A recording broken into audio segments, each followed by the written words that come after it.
Hello everyone. तो कैसा है आप सब। हम उम्मीद करते हैं कि आप लोग काफी अच्छे होंगे। तो चलिए, आज हम लोग डिजिटल बोर्ड के साथ एक नए क्लास के शुभारंभ कर रहे हैं। और आज हम लोग जानेंगे नंबर सिस्टम यानी कि संख्या पद्धति के बारे में। ठीक है। तो देखिए, नंबर सिस्टम जो हमारे संख्या पद्धति होते हैं उसमें नंबर्स के बारे में पढ़ा जाता है। ठीक है। कितने नंबर्स होते हैं, नंबर्स कैसे स्टार्ट होते हैं, और कैसे हमारे नेचुरल नंबर से स्टार्ट होकर के और आगे होल नंबर, इंटीजर्स और रेशनल नंबर, इरेशनल नंबर, ये सब कॉम्प्लेक्स नंबर तक जाते हैं। ठीक है। तो आप लोग ध्यान से देखेंगे तो यहाँ पे सबसे पहले हम लोग जानेंगे यहाँ पे नेचुरल नंबर।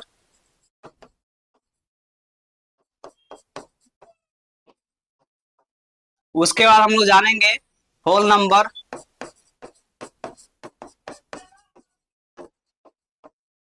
उसके बाद हम लोग जानेंगे इंटीजर नंबर।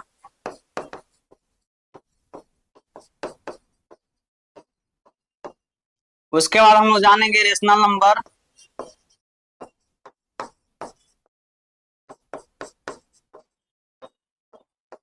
उसके बाद हम लोग जानेंगे इरेशनल नंबर।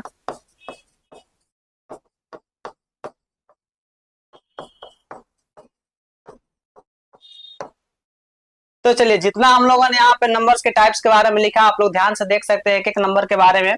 तो यहाँ पे हम लोग जानेंगे फर्स्ट वाला जो नेचुरल नंबर होता है, जैसे कि आप लोग सुने होंगे नेचुरल नंबर, जिसको हम लोग हिंदी में बोलते हैं प्राकृतिक संख्या। ठीक है।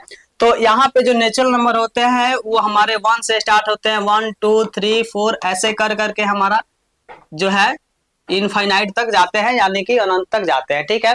तो उसके बाद हम लोग जानेंगे सेकंड नंबर, जो कि है हमारा होल नंबर। ठीक है। जो होल नंबर्स हमारे होते हैं वो 0 से प्रॉपर स्टार्ट होते हैं, फिर 1 2 3 4 ऐसे ऐसे करके हमारे इनफाइनाइट तक जाते हैं। उसके बाद हम लोग यहाँ पे जानेंगे इंटीजर नंबर, जिसको बोलते हैं पूर्णांक संख्या। तो ये जो हमारे इंटीजर नंबर होते हैं वो हमारे माइनस इनफाइनाइट से लेकर के और ऐसे ऐसे करके आपका -3 -2 -1 फिर 0 +1 +2 +3 ऐसे ऐसे करके इनफाइनाइट तक जाते हैं। ठीक है। यानी कि माइनस के इनफाइनाइट से और यहाँ पे प्लस के इनफाइनाइट तक जाते हैं। ठीक है। उसके बाद हम लोग जानेंगे रेशनल नंबर। रेशनल नंबर जिसको बोलते हैं परिमेय संख्या। ठीक है। यानी कि वैसे नंबर जिसको हम लोग पी बाई क्यू के फॉर्म में लिख सकते हैं। ठीक है। और पी बाई क्यू के फॉर्म में लिख सकते हैं, और उसके साथ साथ जो हमारे पी और क्यू जो होते हैं, पी एंड क्यू जो होते हैं बर्थ हमारा इंटीजर होता है, इंटीजर नंबर होते हैं। और इसके साथ साथ एक और कंडीशन होता है कि क्यू नॉट इक्वल टू 0 होना चाहिए, यानी कि जो नीचे वाले हमारा है वो 0 को इक्वल नहीं होना चाहिए। ठीक है। तो ये हमारे हो जाते हैं रेशनल नंबर। बाकी जो हमारे इरेशनल नंबर होते हैं जिसको हम लोग अपरिमेय संख्या बोलते हैं। ठीक है। तो वो जो है हमारे, जिसको हम लोग पी वाई क्यू के फॉर्म में नहीं लिख सकते हैं। ठीक है। उसको इरेशनल नंबर बोलते हैं। जैसे फॉर एग्जाम्पल √2 √5, ये सब हमारे क्या है, इरेशनल नंबर है। ठीक है। तो आप लोगों ने यहाँ पे नंबर्स के काफी सारे टाइप्स को देखा, और यहाँ पे हम लोग एक एक चीजों को यहाँ पे हम लोग शॉर्टकट देखे हैं कि जो भी हमारे नंबर सिस्टम के नंबर्स होते हैं वो क्या कहते हैं, उसका प्रॉपर्टी क्या होता है। उसके साथ साथ यहाँ पे हम लोग बिल्कुल बेसिक कॉन्सेप्ट के साथ ये चीजें जानेंगे कि इसका नाम नेचुरल नंबर ही क्यों है, इसका नाम होल नंबर ही क्यों है, इसका नाम इंटीजर नंबर ही क्यों है। एक एक चीज हम लोग बेसिक कॉन्सेप्ट के साथ जानेंगे। ठीक है। देखिए, शुरू से ही आप लोग जानते हैं जितनी भी चीजों को हम लोग पढ़ते हैं उसको बिल्कुल उसके प्रॉपर नाम के साथ हम लोग रिलेट करके पढ़ते हैं। ठीक है। यानी कि कहीं ना कहीं उसका नाम ऐसे है तो उसका कुछ ना कुछ मीनिंग है। ठीक है। बिना मीनिंग के नाम नहीं पड़ता है। ठीक है। अगर किसी व्यक्ति का, आप ही के साथ में अगर किसी व्यक्ति का नाम फॉर एग्जाम्पल मान के चलिए कि महिषासुर हो जाए, ठीक है, थोड़ा सा हंसने वाली बात है। महिषासुर अगर हम लोग किसी का नाम रख देंगे तो नाम से ही समझ में आएगा थोड़ा सा राक्षस प्रवृत्ति का व्यक्ति है। ठीक है। लेकिन अगर हम किसी का नाम रख देंगे सुशील, तो नाम से आप लोगों को लगेगा कि ये भाई बहुत ही शांत स्वभाव का व्यक्ति है। यानी कि नाम से भी चीजें रिलेट होती है। ठीक है। ऐसे ही नाम किसी भी चीजों का नहीं होता है। ठीक है। तो जो नाम होती है, नाम से चीजें रिलेट होती है, और यहाँ पे मैथमेटिकल टर्म के अंदर भी नाम से चीजें बिल्कुल ही रिलेट हो रही है। ठीक है। और कैसे हो रही है हम लोग एक एक चीज को जानेंगे, ध्यान से आप लोग देखिएगा। जैसे यहाँ पे हम लोग क्या करते हैं, ध्यान से देखेंगे। फर्स्ट नंबर हमारा नेचुरल नंबर, जिसको हम लोग बोलते हैं प्राकृतिक संख्या। ठीक है। अब ध्यान से देखिएगा कैसे हम लोग नाम से रिलेट करेंगे। जैसे हमारे ये प्राकृतिक संख्या है, तो ये प्राकृतिक संख्या जो हमारे होते हैं, बिल्कुल आप लोग ध्यान से समझेंगे। प्राकृतिक संख्या, तो देखिए, जैसे फॉर एग्जांपल एक आपको हम छोटा सा कहानी बताएंगे और कहानी को आप लोग बिल्कुल ध्यान से ईमानदारी पूर्वक समझने का प्रयास करेंगे। देखिए, अगर क्या है कि हम लोग कहीं घूमने ट्रिप पे जाते हैं, एक एग्जांपल आप लोग समझने का प्रयास करेंगे। एक हम लोग ट्रिप पे जाते हैं और ट्रिप पे हम लोग बहुत सारे बच्चे जा रहे हैं और एक कोचिंग का ट्रिप जा रहा है। और जैसे हम लोग घूमने जा रहे हैं तो आप जंगल में घूमने गए और सबसे पहले एक आपको बंदर दिखा, ठीक है। उसके बाद जितने भी आपके आसपास के दोस्त होंगे उनसे आप बोलिएगा कि अरे अरे देखो वहां बंदर जा रहा है, ठीक है। उसके बाद थोड़ा सा और आगे जाइएगा, जैसे आप लोग और आगे जाइएगा आपको कोई मोर दिखेगा। जब मोर दिखेगा तो और बच्चे बोलेंगे चिल्ला करके अरे भाई ध्यान से देखो वहां मोर जा रहा है, ठीक है। और थोड़े से आप आगे जाइएगा, एक भालू दिखेगा, सभी बच्चे चिल्लाएंगे और बोलेंगे ध्यान से देखो भालू दिखा, ठीक है। यानी कि ऐसे करके पूरे जंगल को घूम के आप लोग आएंगे और शाम को जब घर पे आएंगे तो आपके घर के लोग, आपके दोस्त जो है वो पूछेंगे भाई तुम घूमने गया था वहां क्या देखा। तो सबसे पहले आप बोलेंगे कि जब हम घूमने गए थे तो सबसे पहले हमने वहां पे एक बंदर देखा। उसके बाद और आगे गए तो वहां पे हमने क्या देखा, एक मोर देखा। उसके बाद और आगे गए तो हमने एक भालू देखा। तो ध्यान से आप समझिए, आप लोग तीन चीजों का नाम यहाँ पे बोले हैं। क्या चीज, एक पहले मोर, उसके बाद पहले बंदर, फिर मोर, फिर भालू। यानी कि जितनी भी चीजें हमने देखा है वो सभी चीजें क्या थी, वो सभी चीजें प्राकृतिक की चीजें थी, यानी कि नेचर की चीजें थी। और नेचर की चीजों को काउंट करने के लिए जिस चीज का हम लोग उपयोग करते हैं, जिस चीज का मदद लेते हैं, उसी को बोलते हैं हम लोग नेचुरल नंबर। तो क्या आप लोग जो बंदर देखे, आप क्या बोलेंगे फर्स्ट नंबर पे, यानी कि पहले नंबर पे हमने बंदर देखा। ऐसे तो नहीं बोलेंगे 10वें नंबर पे देखा, ऐसे भी नहीं बोलेंगे कि 0 नंबर पे देखा। तो आप क्या बोलेंगे, फर्स्ट नंबर पे हमने देखा, फर्स्ट नंबर पे बंदर देखा। सेकंड नंबर पे हमने क्या देखा, तो सेकंड नंबर पे बोलिएगा हमने मोर देखा। थर्ड पे क्या देखा, तो आप लोग बोलिएगा कि भालू देखा। तो ऐसे ही आप लोग जो नेचर की चीजें हैं उसको काउंट करने के लिए आप लोग नेचुरल नंबर का उपयोग करते हैं, ठीक है।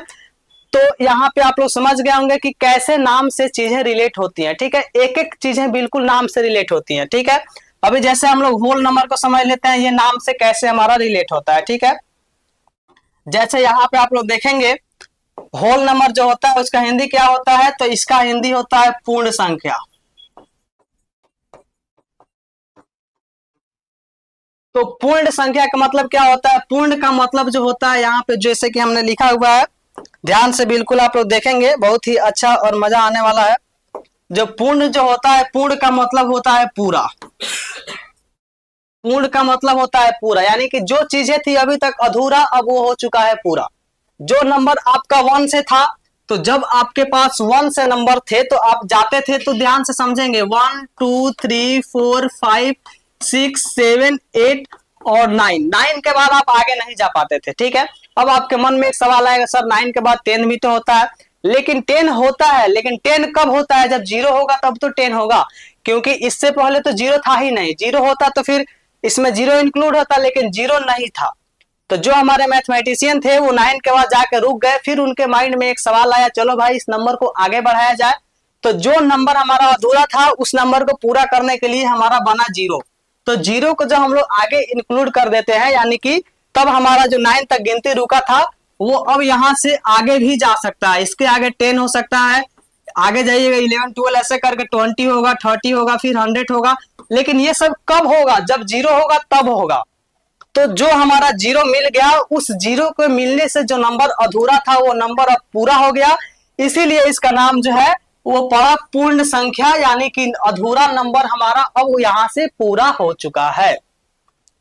तो आप समझ रहे होंगे कि कैसे हम लोग चीजों को बिल्कुल नाम से रिलेट करके बता रहे हैं, यानी कि 100% हर एक चीजें जो होती है वो नाम से रिलेट होती हैं, ठीक है। उसके बाद आप लोग समझेंगे थर्ड नंबर पे, यहाँ पे ध्यान से आप लोग देखेंगे थर्ड नंबर पे इंटीजर नंबर जिसको हम लोग बोलते हैं। ध्यान से देखिएगा, इस नंबर को भी हम लोग रिलेट करेंगे नाम से, ठीक है। जो इंटीजर नंबर होता है इसको हम लोग बोलते हैं पूर्णांक संख्या। ध्यान से देखिएगा, पूर्णांक संख्या। तो पूर्णांक को अगर हम लोग तोड़ने का प्रयास करेंगे तो आप लोग यहां से समझेंगे पूर्णांक का मतलब क्या होता है। अगर इस नंबर को तोड़िएगा तो पूर्णांक का मतलब होता है पूर्ण और प्लस आकलन। पूर्ण प्लस आकलन, यानी कि जिस नंबर को हम जान चुके थे कि 0 से इनफाइनाइट तक जाएगा, उस नंबर के बारे में अभी हमको पूरा आकलन एक तरह से नहीं था। आकलन क्यों नहीं था, तो देखिए कहने का मतलब ये है कि अगर हम गड्ढा में कूद रहे हैं तो गड्ढा से बाहर भी तो निकलना है। यानी कि जो चीजें हमारे पास है अगर उसके बारे में हम पूरी जानकारी रखते हैं तो उसको बोलते हैं पूर्ण आकलन करना, यानी चीजों का बिल्कुल पूरे तरीके से आकलन करना। ठीक है, तो अभी हम लोग नंबर्स के बारे में पढ़ रहे हैं, तो नंबर का पूरे तरीके से आकलन कैसे करेंगे, तो ध्यान से देखिए। जब हमारे पास नंबर आगे जा सकते हैं, जैसे थोड़ी सी आप लोगों को एक छोटा सा एग्जांपल देते हैं, हम यहाँ से 2 स्टेप आगे बढ़ रहे हैं, ध्यान से देखिएगा, या 3 स्टेप आगे बढ़ रहे हैं, तो फिर हम 2 स्टेप पीछे भी तो आ सकते हैं ना। जैसे हम आगे बढ़ रहे हैं वैसे पीछे भी आ सकते हैं। तो वैसे ही जो हमारे पास नंबर था, ध्यान से आप लोग समझेंगे, जो हमारे पास यहां से नंबर था, जैसे कि हम 1 2 3 1 2 3 आगे गए, तो हम लोग इधर -1 -2 -3 पीछे भी आ सकते हैं। तो जो हमारे पास नंबर थे, हम 0 से इनफाइनाइट तक आगे गए थे, तो 0 से इनफाइनाइट तक पीछे भी आ सकते हैं, लेकिन वो माइनस में हो जाएंगे। तो माइनस में हो जाएंगे तो वही तो बात है ना, पूर्ण आकलन कर रहे हैं हम नंबर का, कि हम नंबर से क्या क्या और कर सकते हैं। तो उसी को बोलते हैं पूर्ण आकलन करना, यानी कि इंटीजर नंबर, जिसको हम लोग पूर्णांक संख्या बोलते हैं। ठीक है, तो आप यहां तक समझ रहे होंगे कि कैसे हम लोग नंबर को बिल्कुल नाम के साथ एक एक आसानी से समझ सकते हैं। आगे हम लोग और भी वीडियो लेक्चर लेके आएंगे, तो आप लोग चीजों को समझ गए होंगे। और अगर आपको वीडियो अच्छा लगे तो दिल से लाइक कमेंट सब्सक्राइब कीजिए। फिर मिलते हैं नेक्स्ट वीडियो में। जय हिंद।